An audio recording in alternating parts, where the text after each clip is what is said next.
Welcome everyone, and thank you for tuning in to hear my trading and market updates. This is Uncle Frank, and I'm not a financial advisor, nor is any of the content to be construed as financial advice. This channel is for entertainment purposes only. Please remember to hit the like button if you enjoyed the presentation, and be sure to subscribe to the channel so you're alerted when I have new information to share. So now let's get into the latest updates. Hey, welcome back everyone. Let's kick off this episode with a headline from the New York Times, no less.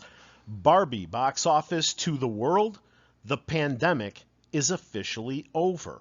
With the biggest revenues since 2019, Barbenheimer gives the usual franchises a run for their money, selling out even pre-dawn screenings.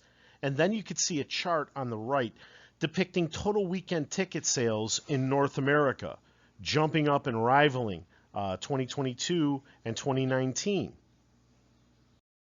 And another headline, this time from the Washington Post.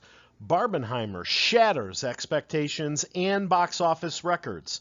Fans flock to the debuts of Barbie and Oppenheimer, which led the fourth biggest holiday three-day weekend ever. And a great headline from Deadline. Massive box office weekend sets records for AMC Entertainment and IMAX.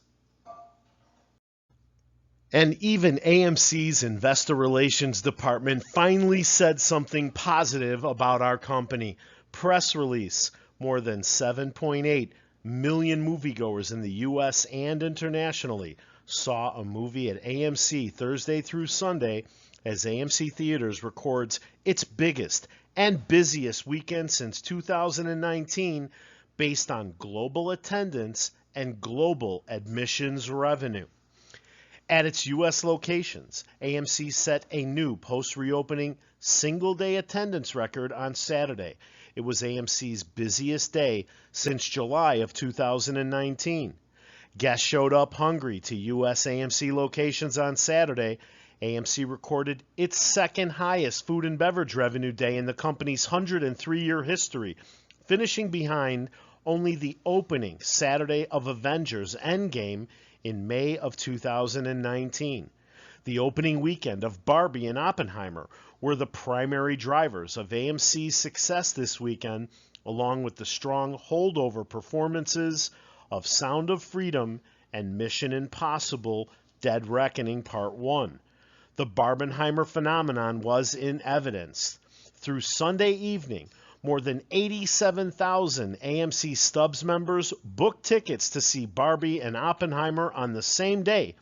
The Barbie Pink Corvette popcorn vessel proved to be a huge hit with guests, as all supplies were essentially fully sold out by Sunday. And here's something John Merriweather missed. From MarketWatch, AMC set a record for app downloads Sunday, fueled by Barbie and Oppenheimer. The movie theater chain's app was downloaded about 47,000 times Sunday, says Apptopia. Even our competitor Cinemark was celebrating yesterday. Cinemark Holdings, one of the world's largest and most influential movie theater companies, today announced that the weekend of July 22nd is tracking to be the exhibitor's best summer weekend box office of all time, as well as one of the highest grossing box office weekends in the company's history, driven by the immense buzz surrounding Barbie and Oppenheimer, as well as carryover from other films, including Mission Impossible and Sound of Freedom. Consumers underscored their excitement to experience the year's most compelling films in the shared, immersive environment of a movie theater. And look at that daily chart, guys. The Apes finally landed a glove on the predatory short hedge funds. AMC closed up almost 33% today after Friday's amazing after-hours session. What, did the company add $1 billion in market cap in a couple of hours? Reason to celebrate a little, right? But no celebrating from our CEO. In the middle of all this, he took to Twitter to threaten us with bankruptcy. By now, I'm sure you've read the cryptic letter.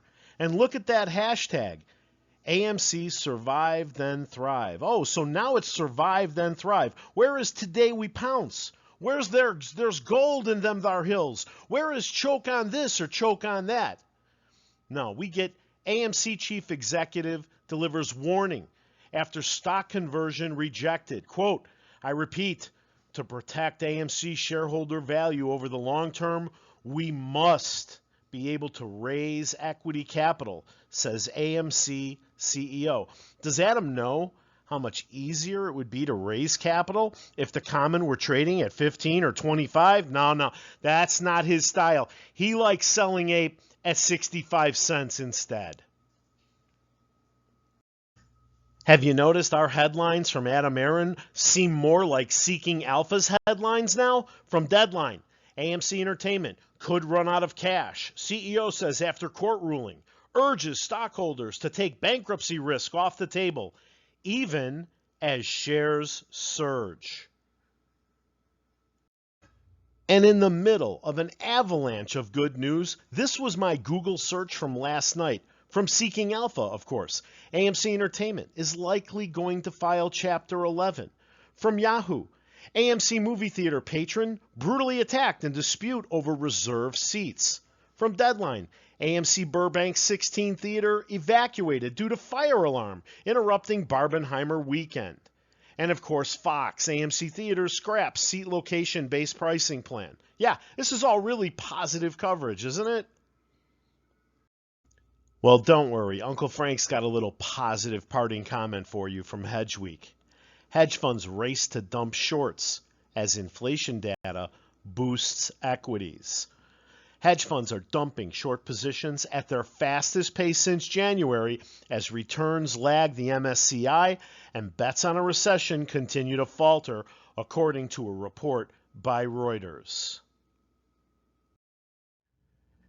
Hey, I want to thank you for watching, and please remember to hit the like button after this slide if you enjoyed the presentation. Subscribe to the channel and set the alert so you're notified when I have new information to share. See you at the bell.